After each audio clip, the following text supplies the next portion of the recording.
Hello and a very warm welcome to one and all. You're watching TV9 News. I'm Neha. Now today we will be talking about two of the biggest challenges faced by the NDA in its second term, and undoubtedly the two challenges would be the Citizenship Amendment Act protests and the farmers' protest. In this video we will be talking about how these two protests are quite similar in nature. Well, to begin with, both the protesters in fact planned the protests for a very long time. Be it Shaheen Bagh protest, which we witnessed began in the month of December and continued till the month of March. In fact, the protesters were asked to vacate the protest site after the coronavirus pandemic outbreak, and in this case we are seeing the farmers are also quite prepared for the long haul. The farmers have been saying that they will continue their protests until and unless the central government, the central leadership in fact comes and they give them either a written assurance or kind of repeal the contentious farm laws. But the government has been from the very beginning saying that these laws that were passed in the parliament are for the benefit of the farmers and they are going to in fact benefit them in the long run. And the similar stand was taken by the government when it comes to the Citizenship Amendment Act protests, as the government continued to give the assurance to the people, to the protesters here, saying that this law, this act nowhere impacts the people of the country or the Muslims in particular of India. Now talking about the second most important point, both the protests garnered widespread support from the opposition parties. Well, goes without saying, the opposition parties also wanted to unite against the NDA government. The opposition has given its support to both the agitations, to the CA agitation as well as the farmers' protest as well.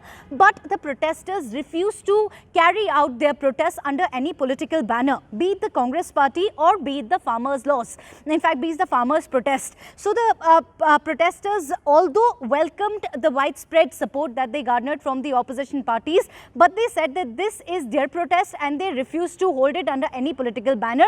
This is one of the similarities that can be witnessed between both these protests that in fact the CAA also witnessed as well as the farm laws also witnessed. Another important point that I would like to mention here is the fact that how the opposition is touting it as government's failure and how it is really not, because the government has time and again requested the farmers. They have been open for discussion, but in fact it is the farmers who have been continuing with their protests. There have been several rounds of talks which have already taken place between the farmers as well as the central leadership.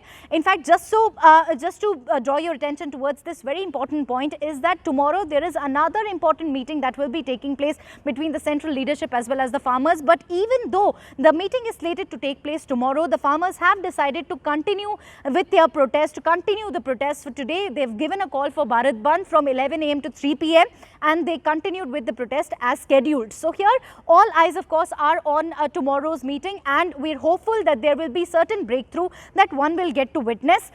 In fact, and the farmers' protest will come to an end.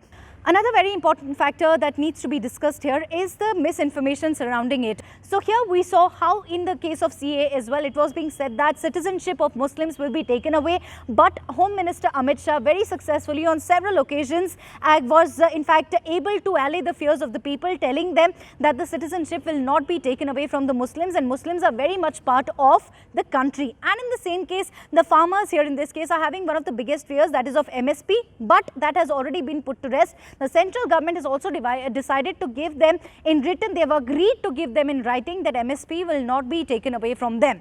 Do let us know what you think about this video. If at all you like the content, do not forget to subscribe TV9 Digital. Thank you very much for watching.